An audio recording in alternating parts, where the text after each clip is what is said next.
তো আমরা কফি করে নিয়েছি, কফি করে নেওয়ার পর এখন খেতে খেতে যাচ্ছি, বুঝলে। Good morning guys. তো কলেজ যাওয়ার সময় হয়ে গেছে, আমার ব্যাগ রেডি, তো চলো বেরোনো যাক। আকাশ এদিকে মেঘলা আর এদিকে প্রচণ্ড রোদ, ভগবান চাইছেটা কি আর। তো কলেজের কাছে এসে গেছি, দেখা হচ্ছে টিফিন টাইমে। দীর্ঘ 2 ঘন্টার মেহনত, কিন্তু এখনো কত বাকি। ম্যাম এখন আউটলাইনই করছেন আর লুকোচুরি করে টিফিন খাচ্ছেন। কি চাই তোর?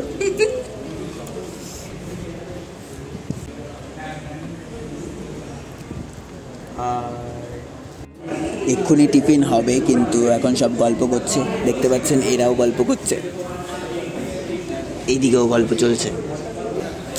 Now it's tiffin time. তো এখানে ফটোগ্রাফি চলছে ফুলের, দেবরাজ কাজ করছে।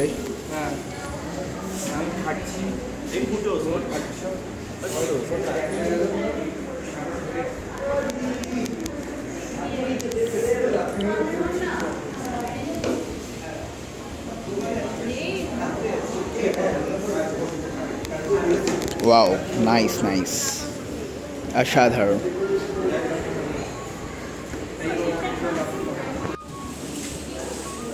চারিদিকে টিফিন চলতেছে এখন, and this is my tiffin. তো আমাদের টিফিন খাওয়া কমপ্লিট, এতক্ষণ গল্প চলছিল। তো আমরা টিফিন টাইমে একটু ঘুরু করতে এসেছি রাস্তায়। কি ওরা কোথায় গেল? এরা কিছু একটা কেনার চেষ্টা করছে। কি কিনছিস ভাই? আর কিছু নেই?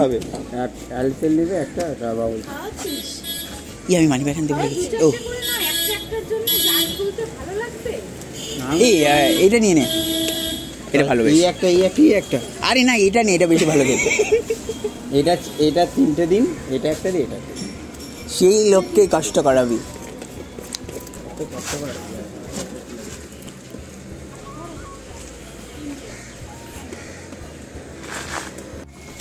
তো আমরা কফি করে নিয়েছি, কফি করে নেওয়ার পর এখন খেতে খেতে যাচ্ছি, বুঝলে। হাই হাই হাই হাই, ও হাই হাই হাই। তো আমাদের ঘুরু কমপ্লিট, এবার আমরা ক্লাসে ঢুকছি। ফোনটা বন্ধ করে দে ভাই। তো আমাদের টিফিন টাইম শেষ। ভাই আমার জায়গাটা কি ছাড়বি না? তো এখন 4:45 বাজে, চারিদিকে শুধু ছুটির মহল। এখানে এখন ফটো তোলা হচ্ছে, সবাই এখন পালিয়ে যাচ্ছে বাড়িতে। সবাই গুছিয়ে নিয়েছে, শুধু আমিই গোছাইনি এখনো। এতটুকু কাজ হয়েছে, এখনো অনেকটা বাকি। যাই হোক, তো ফাইনালি কলেজ ছুটি হয়ে গেছে। এবার আমি পালাই। ফাইনালি কলেজ ছুটি হয়ে গেছে, আমরা এখন বাড়ি ফিরছি। তো আজকে আমরা একটু চা খেতে দাঁড়িয়েছি। আমাদের কাকু, কি মুখ এরকম কেন? বিষণ্ণতায় ভরা। এরও মুখ গোমরা করে রেখেছে, কিছু বলার নেই। যাই হোক, তো তাহলে বাই বাই বাই বাই। তো কলেজ থেকে ফেরার পর ফ্রেশ হয়ে একটু এডিটিং করছিলাম, তো ওতে অনেকটা টাইম গেছে। তো এবার একটু কাজে বসা যাক। কালকে আবার অ্যাসেসমেন্ট সাবমিট করতে হবে, সেটাও হয়নি, সেটা আগে করবো, তারপর বাকি কাজ।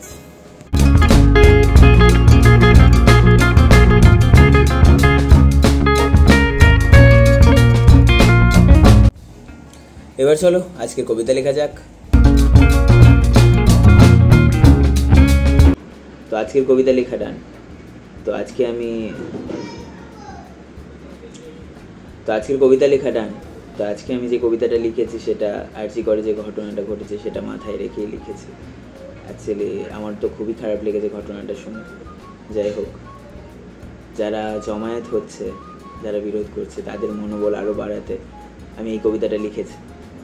তো এই কবিতাটা কিছুটা এরকম লিখেছি যে, নিয়ন্ত্রণহীন এই বাহুবল দুর্বল পবিত্রের ওপর কেন খাটে? অনিয়ন্ত্রিত এই কাম মনোভাবে কিভাবে জন্ম নিল এই ধরার ঘাটে?